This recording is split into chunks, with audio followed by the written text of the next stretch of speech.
Dear friends, നമുക്ക് നല്ല അടിപൊളി ഒരു ചെമ്മീൻ റോസ്റ്റ് ഉണ്ടാക്കാം. അതിനുവേണ്ടി 1/2 കിലോ ചെമ്മീനാണ് ഞാൻ വാങ്ങിച്ചിരിക്കുന്നത്. അത് കഴുകി വൃത്തിയാക്കി വെച്ചിട്ടുണ്ട്. അതിലോട്ട് ലേശം മഞ്ഞൾപ്പൊടി, ലേശം ഉപ്പുപൊടിയും കൂടി ചേർത്ത് നമുക്കൊന്ന് പുരട്ടി വെക്കാം.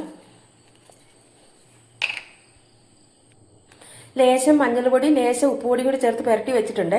അരമണിക്കൂർ റെസ്റ്റ് ചെയ്യാൻ വെക്കാം. അത് കഴിഞ്ഞ് നമുക്കത് ഫ്രൈ ആക്കാം. ഒരു പാനൊക്കെ ചൂടാക്കാൻ വെച്ചിട്ടുണ്ടായിരുന്നു. കുറച്ച് വെളിച്ചെണ്ണ നമ്മളതിലോട്ട് ഒഴിക്കുവാണ്. ഈ വെളിച്ചെണ്ണയ്ക്കകത്ത് നമുക്കിത് ഫ്രൈ ആക്കി എടുക്കാം. ചെമ്മീനെല്ലാം റോസ്റ്റ് ചെയ്യാനായിട്ട് നമ്മൾ പാനിനകത്ത് വെച്ചിട്ടുണ്ട്. ടോട്ടലി ഇതൊരു 7 മിനിറ്റ് മതി ഫ്രൈ ആകാനായിട്ട്. ഒരുപാട് ഫ്രൈ ആയി പോയത് പിന്നെ റബ്ബർ ബാൻഡ് പോലെ ആയിപ്പോവും. അപ്പം നമുക്ക് ഒരു 2 മിനിറ്റ് കഴിയുമ്പോൾ തിരിച്ചിടാം. ഇതിന് ചേർക്കാനും വേണ്ടി ഞാൻ ചെറിയൊരു തക്കാളിയാണ് എടുത്തിരിക്കുന്നത്. ചെറിയ കഷ്ണങ്ങളായിട്ട് അരിഞ്ഞിട്ടുണ്ട്. പിന്നെ ഒരു 10-15 ചെറിയ ചുമന്നുള്ളി എടുത്തിട്ടുണ്ട്. അത് രണ്ടായിട്ട് മുറിച്ച് വെച്ചിട്ടുണ്ട്. പിന്നെ ലേശം ഇഞ്ചി വെളുത്തുള്ളി നമ്മൾ ചതച്ച് വെച്ചിട്ടുണ്ട്. പിന്നെ കറിവേപ്പിലയുണ്ട്. ഒരു വശമൊക്കെ ഒന്ന് മൂത്തിട്ടുണ്ട്. ഞാൻ ലേശം മഞ്ഞൾപ്പൊടി ഉപ്പും മാത്രമാണ് ചേർത്തത്. മുളക് പൊടി ചേർത്ത് വെച്ചാൽ ഇത് പെട്ടെന്ന് നിങ്ങൾക്ക് കരിഞ്ഞു പോകും. അതുകൊണ്ടാണ് ഫ്രൈ ആക്കാൻ നേരം മഞ്ഞൾപ്പൊടി മാത്രം ചേർത്തത്. ചെമ്മീനൊക്കെ ഫ്രൈ ആയിട്ടുണ്ട്. നമുക്കൊരു പാത്രത്തിലോട്ട് കോരി വെക്കാം. ഫ്രൈ ആക്കി ചെമ്മീനെല്ലാം ഞാൻ കോരി വെച്ചിട്ടുണ്ട്. ഇനി നമുക്ക് ഈ അരിഞ്ഞു വെച്ചിരിക്കുന്ന സാധനം ഈ എണ്ണയ്ക്കകത്ത് തന്നെ വഴറ്റിയെടുക്കാമേ. ചതച്ച് വെച്ച ഇഞ്ചിയും വെളുത്തുള്ളിയും നമുക്കിടാം. ഇത് ചൂടായി കഴിയുമ്പോഴത്തേക്കിനും ചെമ്മീൻ ഇടാതെ കറിവേപ്പിലയും കൂടെ ചേർക്കാം. ലേശം ഉപ്പൂടി ചേർക്കാം. ഇതൊന്ന് വഴന്ന് വന്നിട്ട് നമുക്ക് തക്കാളി ഇട്ടാൽ മതിയേ. ഇതൊന്ന് നല്ലതായിട്ടൊന്ന് വഴന്ന് വരട്ടെ. ചുമന്നുള്ളി എല്ലാം വഴന്നിട്ടുണ്ട്. ഇനി നമുക്ക് തക്കാളി ചേർക്കാം.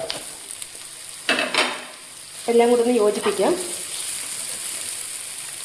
ഇനി ഒരു 5 മിനിറ്റ് ഇത് അടച്ച് വെച്ചൊന്ന് വേവിക്കാം. ചെമ്മീൻ റോസ്റ്റും ചേർക്കാനും വേണ്ടി നമ്മൾ 1 ടീസ്പൂൺ മുളക് പൊടി, കാശ്മീരി മുളക് പൊടിയാണ് എടുത്തിരിക്കുന്നത്.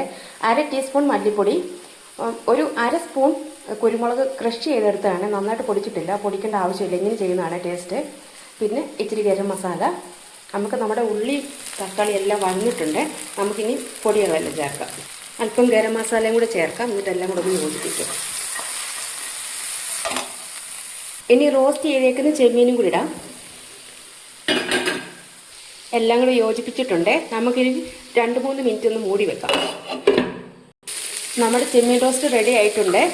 അപ്പം നമ്മൾ ഇതിനു വേണ്ടി ചെറിയ ഉള്ളി ചേർക്കുന്ന എന്താണെന്ന് വെച്ചാൽ സബോളയെക്കാട്ടിലും നല്ലത് ചെറിയ ഉള്ളിയാണ്. സബോളയ്ക്ക് ചെറിയൊരു മധുരമൊക്കെ അല്ലേ. അപ്പം നമ്മൾ ചെറിയ ഉള്ളി ചേർക്കുന്നതാണ് ടേസ്റ്റ് കൂടുതൽ. അതിനാണ് ചെറിയ ഉള്ളി ചേർത്തത്. അപ്പം നമ്മൾ എപ്പോഴും ഈ ചെമ്മീൻ ഫ്രൈ ആക്കുന്നത് ലോ ഫ്ലെയിമിൽ വേണം. നിങ്ങൾക്ക് എല്ലാവർക്കും എൻ്റെ വീഡിയോ ഇഷ്ടപ്പെട്ടിട്ടുണ്ടെങ്കിൽ എൻ്റെ ചാനലിനെ സപ്പോർട്ട് ചെയ്യണം. Thank you. Chemmeen ഫ്രൈയുടെ final ലുക്കാണിത്. നമ്മളിത് ഫ്രൈ ആക്കി എടുത്തിട്ടുണ്ട്.